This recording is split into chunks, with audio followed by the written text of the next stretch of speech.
À la maison de la falaise, Steffi embrasse Finn, qui dit qu'Amelia a les enfants et qu'il s'amuse bien. Il le survole en train de rencontrer sa mère pour le déjeuner. L'expression de Steffi change quand il dit qu'il ne l'a jamais autant appréciée. Steffi est soulagée que lorsqu'il parle de sa mère. Il veut dire Lee, Sheila est morte et ne les dérangera plus jamais. Chez Deacon, lui et Sheila passent en revue le risque qu'elle a pris en se présentant à Il Giardino. C'est un risque qu'elle reprendrait parce qu'elle a pu voir le visage de son petit garçon. Qu'est-ce qu'il ne comprend pas à ça?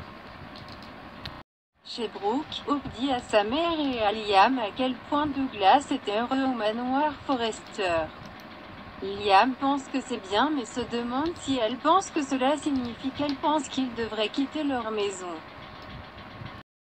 Au manoir Forrester, Eric suggère qu'ils achètent un chien pour Douglas alors que lui, Reed, Taylor et Thomas sont assis et parlent avec enthousiasme du garçon qui passe du temps là-bas. Thomas leur rappelle que les choses changent en ce moment. Hope, heureuse de Taylor, s'est arrêtée et se demande si elle peut voir maintenant que Douglas appartient à cet endroit. Thomas sent qu'il progresse. Taylor évoque les grognements de Brooke et Rich. Taylor souligne qu'elle dit que Douglas n'appartient qu'à Hope et non à eux. Cela la rend triste de transformer tout cela en Forresters contre Logan. Ridge ne pense pas que quiconque veuille un bras de fer. Taylor pense que Thomas et Hope devraient prendre leurs propres décisions sans subir de pression. Thomas peut voir pourquoi Hope a des inquiétudes, elle a fait une merveilleuse famille pour Douglas. Ils ont aussi une famille formidable, mais il y a beaucoup de choses à considérer. Eric réitère qu'ils sont les bienvenus là-bas. Taylor demande si son fils a changé d'avis. Il ne l'a pas fait, mais veut être sensible aux sentiments de Hope.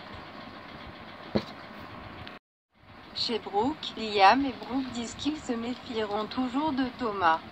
Brooke prévient Hope qu'elle devrait l'être aussi. Vous ne pouvez jamais baisser votre garde. À la maison de la falaise, Steffi exhorte Finn à lui parler s'il a des sentiments contradictoires à propos de la mort de Sheila. Elle fera de son mieux pour comprendre. Finn explique comment c'est son amour pour Steffi qui l'a maintenue en vie. Sheila l'a peut-être aimé à sa manière déformée, mais c'était un amour égoïste et obsessionnel. Steffi déclare que c'était destructeur. Il ne devrait jamais oublier que la raison pour laquelle ils l'ont presque perdu était Sheila. Finn souhaite pouvoir oublier ce que sa mère biologique leur a fait. Sheila est morte et elle ne te fera plus jamais de mal, ni à personne que j'aime. Ils s'embrassent. Dans l'appartement de Deacon, Sheila s'émerveille de pouvoir voir le visage de Finn. C'était comme, Deacon intervient, c'était comme quoi? Vous ne lui avez jamais tiré dessus.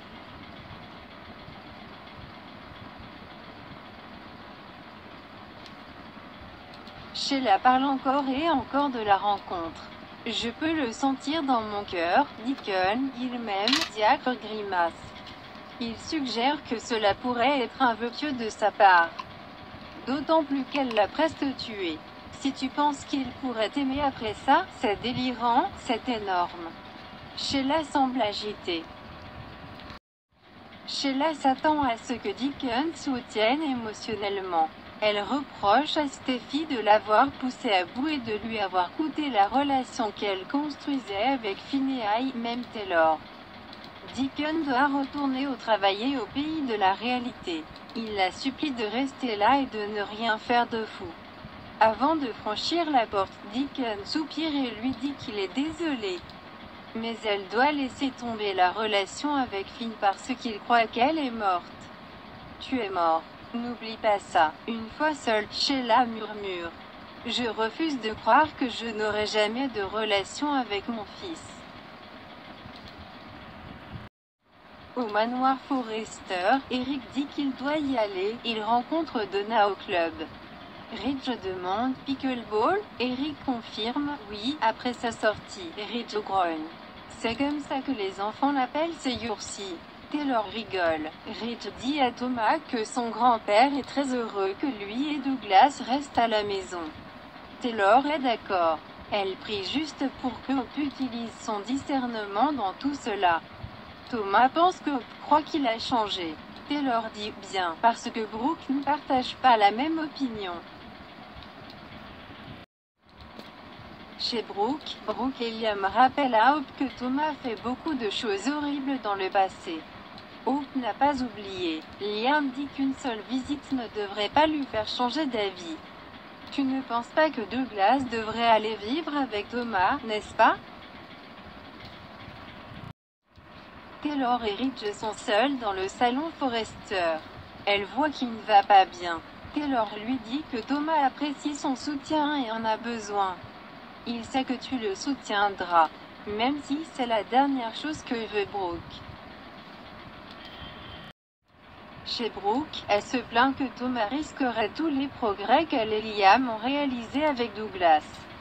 Hope souligne que Thomas se sent prêt à assumer cela maintenant. C'est peut-être ce que souhaite Douglas. Il mérite d'avoir un père en bonne santé, engagé et aimant.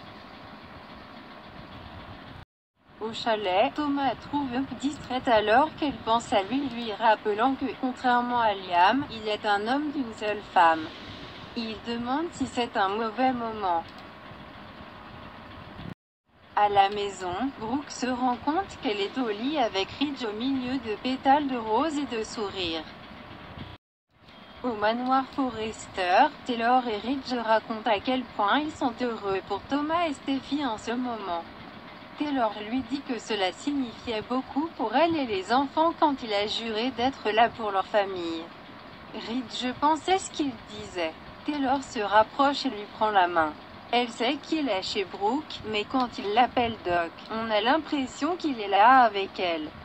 Il se rapproche intimement et elle dépose un baiser sur sa joue. Il sourit. À la maison de la falaise, Finn ne comprend pas comment une femme qui lui a donné la vie pourrait être si près de leur ôter la vie. Il ne saura jamais quoi faire avec ça.